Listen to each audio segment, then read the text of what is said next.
আপনি তো আসিয়ার বোন, আপনি তো যেদিন ধর্ষণ হয়েছে আপনি তো এখানে ছিলেন, ছিলেন না?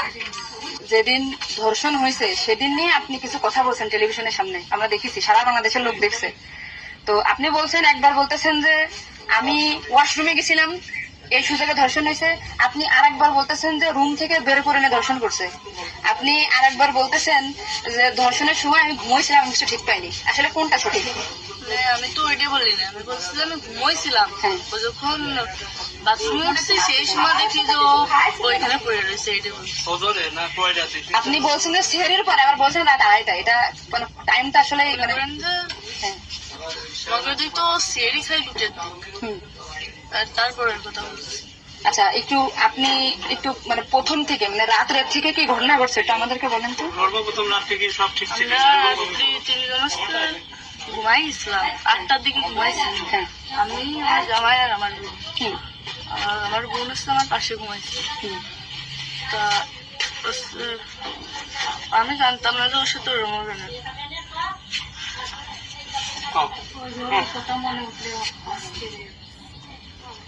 আপনি আসিয়ার বোন, আপনি ওইখানে ওই দিন ছিলেন এক ঘরের ভিতর, আপনার কথা মানে আপনি যা বলবেন সেটাই হবে। এই জন্য আপনাকে যদি ওরা ঘুমের ঘরে কিছু খাওয়াই থাকে আপনি বলবেন যে আমি, আমাকে ঘুমের ভিতরে কিছু খাওয়াই দিচ্ছে, আমি ঘুমাইছিলাম, আমি কিছুই জানি না, আমি সকালে উঠে দেখছি এটা। কিন্তু আপনি যদি বলেন যে রাত 2:30টার সময় হয়েছে, আমি, তাহলে তো হবে না। আপনার কথা শোনার জন্য বাংলাদেশের লক্ষ লক্ষ মানুষ অপেক্ষায় আছে যে আপনি আসলে যেখানে ছিলেন, আপনি যেহেতু বোন, আপনার বাড়ি যে হয়েছে ধর্ষণটা, সেটা আপনি তো মানে জায়গায় ঘরে ছিলেন, আপনি যে বলবেন সেটাই হবে। কিন্তু আপনি যদি এরকম ভুলভাল কথা বলেন তাহলে আলাদা বক্তব্য দিতে আমাদের এখানে যা দিয়েছে না, হ্যাঁ, টোটালি কিন্তু তাহলে আপনি তো এই কি মাগুরা নিউজে আছেন না। আমি আসছি মাগুরা নিউজে, আমি দৈনিক ঘরে ডেকে আছি। কাদের সাথে মিল না রাখি, আসলে আপনার আপন বোন, বিষয়টা সেইভাবে আসলে বলতে হবে। আর এখানে যে আপনি আপনার স্বামীরে বাঁচাই দিলেন বা আপনার শ্বশুরে বাঁচাই দিলেন, এরকম না, কিন্তু এতটা সহজ হবে না। কিন্তু বরঞ্চ আপনার এই, আপনি যদি তাহলে বলে কথা বলেন, বিবাদ কিন্তু আপনার নিকটে, বিবাদ কিন্তু আপনার। আপনি এদের ঘুরে বেড়াচ্ছেন, এটা ঘুরে বেড়াইতে পারবেন না, আপনিও কিন্তু ওদের সাথেই যুক্ত হইতে হবে আপনার। তার মানে উনি একবার বলতেছে কি জানেন, আমি টয়লেটে গেছিলাম তখন ধর্ষণ হয়েছে, একবার বলতেছে আমি আমার রুম থেকে বের হয়ে আসছি, বারে বারে আপনাদের কাছে আসতেছি শুধু এই একটা কারণে। কিন্তু মানে আপনি, আপনাকে যদি কিছু খাওয়াই থাকে আপনি বলেন যে আমার খাওয়াইছে, আমি কিছুই জানি না, সকালে উঠে দেখেছি আমি এই অবস্থা। কিন্তু আপনি যদি টাইম উল্টো পাল্টা বলেন তখন তো মনে করেন আমাদের বাংলাদেশের লোকের, আপনি সকালে আপনার ঘুম ভাঙছিল কয়টায়, মানে যখন আপনি দেখছেন আপনার বোন তখন কোথায় ছিল?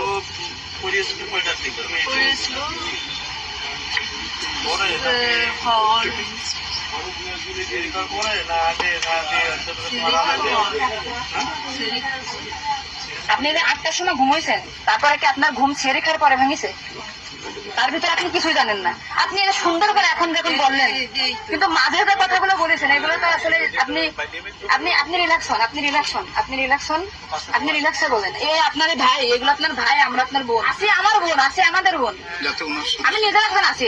আপনি আপনি যদি এই কথা উল্টো পাল্টা বলেন, আমরা বাংলাদেশের লোক তো ডিপ্রেশনে চলে যাচ্ছি আপনার কথাই।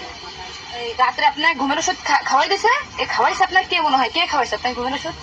আপনার শ্বশুর না আপনার স্বামী না আপনার শাশুড়ি? খাওয়ার সময় তো আমি আর আমার শাশুড়ি। আচ্ছা, আপনার কি মনে হয় আপনার, যেহেতু আপনার বাড়িতে আপনার সংসার করছেন, আপনার মনে হয় কে খাওয়াইছে আপনাকে, মানে আপনার শাশুড়ি না আপনার শ্বশুর হতে পারে? আমার শাশুড়ি, শ্বশুর তো খাওয়ার সময় থাকে না, আমার শাশুড়ি তো থাকে। তাহলে আপনার কি মনে হচ্ছে আপনার এই ঘুমের ওষুধ আপনার শাশুড়ি খাওয়াইছে? কিন্তু আপনার শাশুড়ি যদি খাওয়াই থাকে তাহলে ধর্ষণটা আপনার শ্বশুর কিভাবে করলো? মানে ওরা তো সবই জানে। তা আপনি কি এটা কখনো কি মেডিটেশন আগে বলছেন যে তাহলে তো আপনার শাশুড়ির 3 দিন বাইরে থাকার কথা না, সবার আগে তো উনি অ্যারেস্ট হওয়ার কথা? আপনি কি এটা আমাদেরকে জানাইছেন, সোশ্যাল মিডিয়াতে জানাইছেন? জানাইছেন শোনা? এই যে আজকে আমরা হয়তো জানতে পারলাম যে আপনার ঘুমের বড়ি যে খাওয়াইছে বা ওষুধ খাওয়াইছে এটা আপনার শাশুড়ি খাওয়াইছে, তাহলে তো এদের পরিকল্পিত না, মানে পরিকল্পিত ছিল ওদের আগে থেকে। আপনার কি মনে হয়? মানে ওই যে আমার সাথে আর কথা ছিল, কিন্তু আমার সাথে পাইনি।